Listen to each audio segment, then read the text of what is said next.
제가 어릴 때 교과서에 예수님은 4대 성인 중에 한 사람이었어요. 예수님, 석가, 공자, 소크라테스가 4대 성인이라. 그 얼마나 잘못된 거예요? 정말 잘못된 거예요. 공자, 석가, 소크라테스는 사람 중에는 정말 존경스러운 귀한 분들이지만 피조물이고 사람, 흙입니다. 흙. 너는 흙이니 흙으로 돌아가라. For dust you are. 사람은 다 흙이에요. To dust you will return. 흙으로 돌아가라. 공자, 석가, 소크라테스 다 흙으로 지어진 분들이. 그러나 예수님은 하나님의 아들이에요. 영원하신 하나님의 아들이세요. 사람이 아니고 피조물이 아니고 사람을 만드신 분입니다. 이 세상에 오시는 것은 다른 방법이 없으니까 사람은 태어나자마자 지옥으로 갑니다. 지옥 갑니다. 불쌍하지요. 왜냐하면 아담, 이브의 죄부터 모든 먼저 산 사람들의 죄가 피로 흘러 우리에게 있습니다. 그래서 우리는 죄 안 지어도 죄인입니다. 그래서 다 불에 들어갑니다. 영원히 탑니다. 나올 수가 없습니다. 거기는 자살도 없습니다. 하나님께서 우리를 불쌍히 계시고 사랑하셔서 구원하시려고 하니 전능하신 하나님이지만 다른 방법이 없어요. 그 죄값을 공의로운 하나님이 죄 없다 못 하시거든요. 죄 없다 하시려면 자기 아들 예수님, 흠도 점도 없는 예수님 피를 쏟아야 되는 오직 한 길밖에 없어서 예수님을 세상에 보내시려고 구약에 다 예언하시고 그대로 주님이 오셨거든요. 그 징조의 말씀이 이사야 7장 14절인데 내가 징조를 너게 보이겠다. 보라, 처녀가 잉태하여 아들을 낳으리니 그 이름을 임마누엘이라 하라 했는데 임마누엘이 뭐예요? God it was. 하나님이 함께 하신다. 아들을 처녀가 낳았는데 그분이 하나님이다. 할렐루야. 그래서 예언하신 대로 베들레헴에 나시고요. 아기로 나셨는데 하나님이고 영존하신 아버지고 평화의 왕이고 그의 다스림은 무궁하다. 무궁이란 말은 끝이 없어요. 우리 대통령도 이제 몇 년 지나면 끝나고 또 새로 대통령 되신 분도 끝나고 문재인 대통령도 끝났고 끝나지만 우리 주님의 다스림은 영원합니다. 할렐루야. 그분이 오신 목적이 우리 죄 담당하시려고. 우리가 뭐 예수 믿고 평안 얻고 잘 되고 병 고치고 부자 되고 이런 것은 다 부스러기입니다. 그거 못 받아도 되고요. 순교해도 괜찮아요.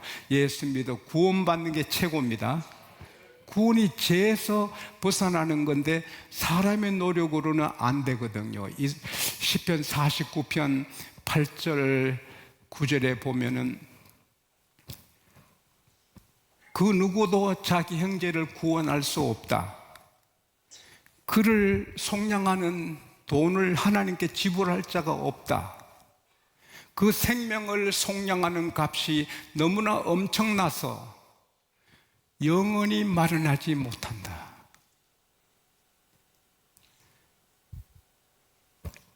히말리아 산맥이 다 금덩어리라 해도 한 사람의 생명을 구원할 수 없고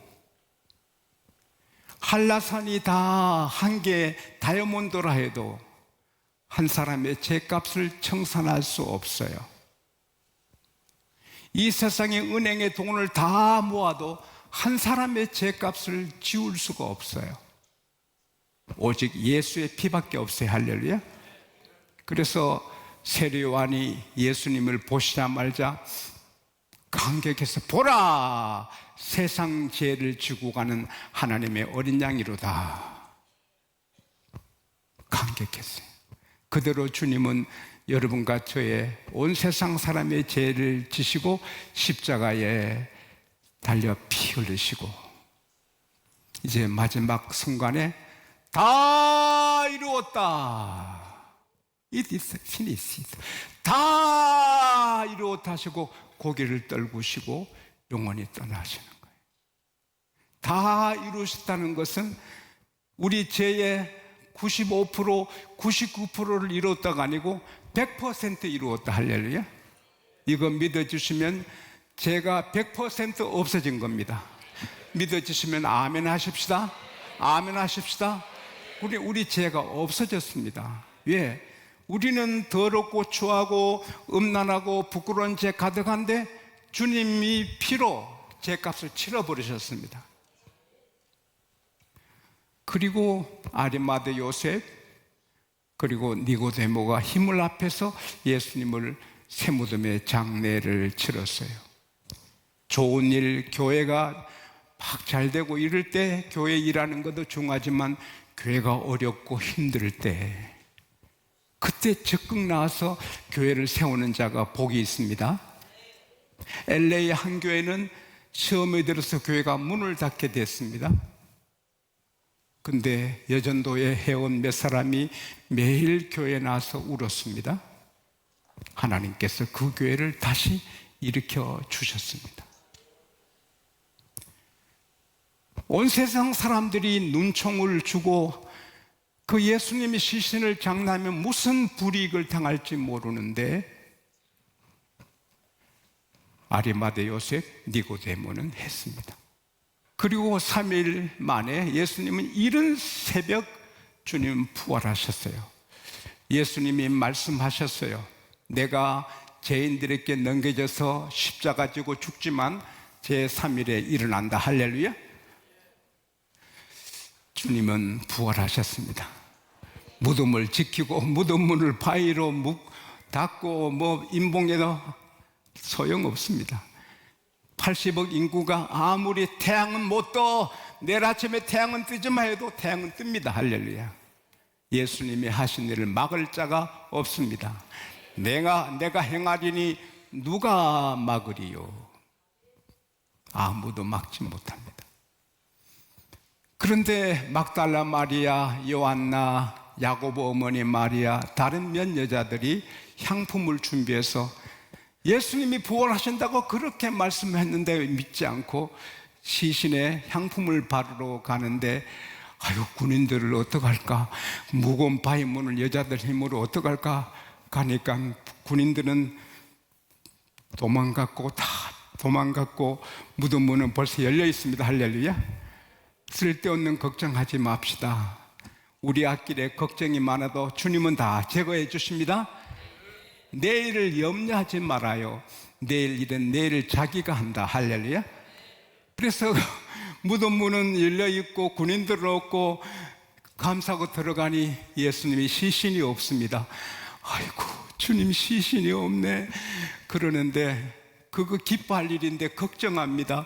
이 일을 어떡하나, 누가 시신을 치웠나 그러고 있는데 빛나는 찬란한 옷을 입은 두 천사가 나타나니 그 무덤이 더 밝아집니다.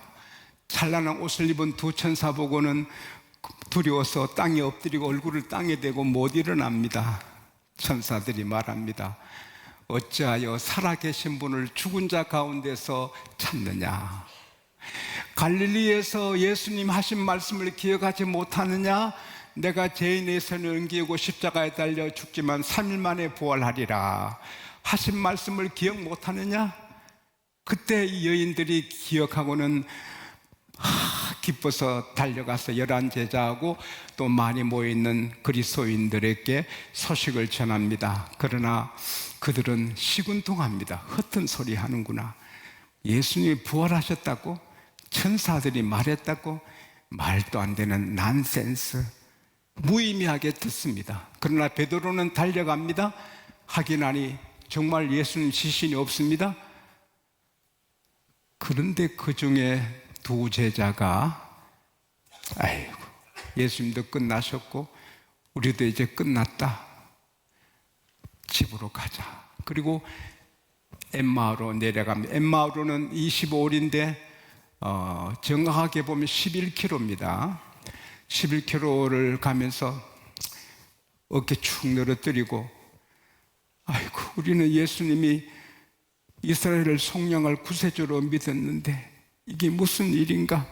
이래 가는데 어느 사이에 예수님이 오셔서 같이 걷고 계십니다.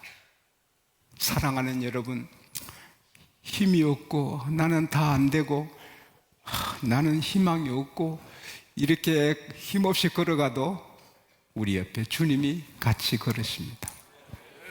주님은 우리와 동행하십니다. 근데 이 두 사람은 눈이 어두워서 예수님을 슬쩍 보고도 몰라요. 근데 그 영화에 보면은 예수님이 모자가 아니고 이 옷에 달린 모자 이렇게 이래가지고 얼굴이 가려 있더라고요. 영화에는 그렇더라고요. 예수님이 무슨 일로 그렇게 이야기를 많이 하세요? 갑자기 슬픈 얼굴로 제자들이 글로바가 아니 당신은 예루살렘에 같이 거주하다가 이러면서 예루살렘에서 일어난 그 큰 일을 당신은 잘 모른다는 거요. 예수님이 무슨 일이요? 나사렛 예수님의 일이요. 그분은 하나님과 백성 앞에 말과 행위에 능하신 분이요. 우리는 그분이 이스라엘을 속량할 자로 알았어요. 그런데 우리 대제사장들과 관리들이 사형 판결에 넘겨 십자가에 못 박아 죽였다는 거 아닙니까? 그때 예수님께서 어찌 그래? 모세와 선지자들이 말한 거, 성경에 예언한 것을 그렇게 더디 믿는 미련함이 있고 의심이 많소. 그러면서 예수님께서 모세 시편에 있는 거, 모든 성경에 선지자들이 예언한 예수님에 대한 모든 걸 풀어서 설명을 해줍니다.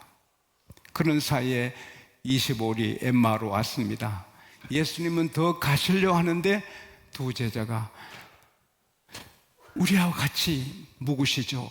날이 기울어졌어요. 해가 져요. 제발 우리와 같이 거합시다. 강건하니 예수님께서 그 집에 들어가셨어요. 급하게 저녁 식탁이 차려졌었어요. 그런데 주님이 주인 역할을 하십니다. 주님은 길손이고 손님으로 갔는데 주인 자리에 앉으셔서 떡을 들고 주인같이 축사하고 떼어줍니다. 여러분의 집의 주인은 여러분이 아닙니다. 예수님이십니다. 이 집은 그리스도가 주인이다. 내 집, 이 세상의 모든 것, 우리가 음식 먹어도 주인은 주님이 주시는 거. 할렐루야. 잊어서 안 돼요. 축사하시고 떼주실 때 예수님께서 그들의 눈을 열어주시니 와! 부활하신 예수님이네! 와! 기뻐합니다. 그러고 보니 예수님이 벌써 사라지셨어요. 사라지셔서도 계시는 겁니다. 할렐루야. 사마리아 여인이 예수님 구세주 메시아인 줄 알고는 물길 났다가 물동이 버려두고 막 달려가서 내가 만난 예수님이 메시아가 아니냐 저런 것처럼 이 두 제자가 여인이 물동이 버리듯이 저녁 식탁 자리 버리고 점프하여 용수절처럼 점프해서 예루살렘으로 달려갑니다. 내려올 때는 시리에 빠지고 희망이 없는데 희망이 넘치고 아침에 떠오르는 태양처럼 희망 넘쳐 가슴이 설레이고 빨리 가서 부활하신 주님 이야기를 전해야지. 25리를 마라톤 선수처럼 막 달려갑니다. 가니까 11 제자하고 또 모여있는 사람들 서로 예수님 부활하셨다고 베드로에게 나타나 서로 얘기합니다. 그때 가세에서 우리도 부활하신 예수님 만났어요. 우리도 만났어요. 그렇게 합니다. 그때 예수님이 나타나십니다. 평강이 너에게 있을지어다. 제자들이 놀랍니다. 놀라지 마라. 얘 손 봐라. 발 봐라. 허리 봐라. 너 먹을 거 있냐? 생선 토막 내놓으니 드십니다. 제 아들이 기뻐하고 기뻐하고 기뻐합니다. 1738년 5월 24일 저녁 8시 15분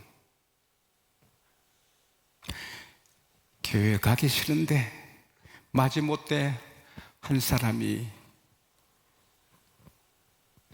갑니다. 기도 모임에. 그런데 한 사람이 말틴 루터의 주석에 서문을 읽는데 하나님께서 사람의 마음을 어떻게 변화시킨다는 그 대목 읽을 때 가슴이 타오릅니다. 나는 주님만 의지하는구나. 나는 주님만 믿는구나. 주님이 내 죄를 다 가져가셨구나. 나 구원받았네. 가슴이 타오릅니다. 1738년 5월 24일 8시 15분 그 불타는 걸 경험한 분이 웨슬리 목사님이십니다. 불타는 경험이 많아야 돼요. 오늘도 그렇게 되기를 바랍니다. 성경 읽을 때도 제 어릴 때 누님 방에서 비명 소리가 들려서 저와 아버지, 어머니 온 식구들이 누님 방에 달려갔습니다. 들어가니 누님이 얼굴이 밝았고 주여 할렐루야 이렇게 있습니다. 정신 나간 사람처럼 미친 사람처럼 그럽니다. 그래서 무슨 일이에요? 성경 읽다가 불 받았다. 성경 읽다가 성령의 불을 받았다. 날마다 그런 은혜가 있으시기를 바랍니다. 그 누님은 지금도 매일 전도하십니다. 전도하고 싶어서 못 견딥니다. 두 번째 이 부활절에 주시는 주님의 교훈 메시지는 우리가 깨닫지 못해도 주님은 우리와 같이 걸어가십니다. 제자들이 깨닫지 못해도 주님은 같이 걸어가십니다. 요한복음 21장에 보면은 제 아들이 고기 잡는데 예수님이 보고 계셔서 모르고 고기 잡습니다. 안 잡힙니다. 얘들아 좀 잡았니? 아니요. 그물을 좀 오른쪽에 던져봐라. 가득 찼습니다. 주님이시네. 우리가 깨닫지 못하고 느끼지 못해도 주님은 같이 계십니다. 한경진 목사님을 괴롭히는 장로님이 있었습니다. 그렇게 사례비 봉투 받아도 하나도 집에 못 갖고 가고 가난한 교인들 많으니까 다 나누고 집에 먹을 것이 없으니 장로님들이 사모님께 따로 생활비를 드렸습니다. 그렇게 주를 위해 사셔도 장로님을 괴롭히는 한경진 목사님을 괴롭히고 막 삿대질하는 사람이 있었습니다. 한 목사님이 괴로워 어렵고 힘들고 그러다가 신비로운 환상을 봅니다. 자기가 지쳐서 앞으로 팍 넘어지는데 큰 손이 떡 받쳐줍니다. 가다가 또 이쪽으로 넘어지는데 어느 사이 이쪽에서 큰 손이 일으켜 줍니다. 자기 넘어지는 쪽에서 큰 손이 일으켜 줍니다. 그 손은 주님의 손입니다. 목회 내 혼자 하는 게 아니다. 어려워도 하나님이 함께 하신다. 할렐루야. 그래서 힘을 얻어서 영락교회를 이루셨잖아요. 주님은 왜 우리와 함께 하십니까? 사랑하시기 때문에. 사랑을 얼마나 하신지 우리가 알 수 없을 만큼 사랑합니다. 데살로니가 5장 10절에 우리 주님께서 우리를 위해 죽으사, 제가 손자를 사랑하지만 손자에 죽을 수 있는지는 모르겠어요. 근데 주님은 우리를 위해 죽으셨어요. 그리고 우리로 하여금 깨든지 자든지 함께 살려 함이라. 할렐루야. 우리 주님은 우리가 자는 시간에도 같이 계시는 거예요. 왜? 사랑하시기에. 또 보호하십니다. 사과나무 가지치기 안 하면 돌사과나무 되잖아요. 아무리 좋은 과일나무도 가지치기 안 하면 돌과일이 되잖아요. 가지칠 때 아프지요. 아야 아프지만 하나님이 지용수를 가지치고 여러분을 가지치고 때로는 병을 주시고 때로는 안 되게 하시고 모욕을 당하게 하시고 그래서 우리를 다듬어 큰 힘을 만들어 주시는 거예요. 부활하신 주님은 이렇게 우리에게 축복이 됩니다. 마지막으로 따라합시다. 부활하신 주님은 전능하시다. 전능하시다. 그래서 우리는 큰 꿈을 꿀 수 있습니다. 나는 못해도 주님은 하신다. 우리 교회 100만 명도 모을 수 있습니다. 하나님이 하시면 100만 명도 모을 수 있습니다. 여러분 크게 할 수 있습니다. 록펠러가 여기서 많이 나올 수 있습니다. 위대한 분들이 많이 나올 수 있습니다. 우리는 못해도 주님 함께 하시면 다 합니다. 따라합시다. 나는 큰 일을 할 수 있다. 꿈 같은 일을 할 수 있다. 나 동행하는 예수님 때문에. 오늘 이 시간에 부활절에 사업도 부활되고 인생길이 부활되고 부부생활도 부활되고 삶이 부활되기를 축복합니다.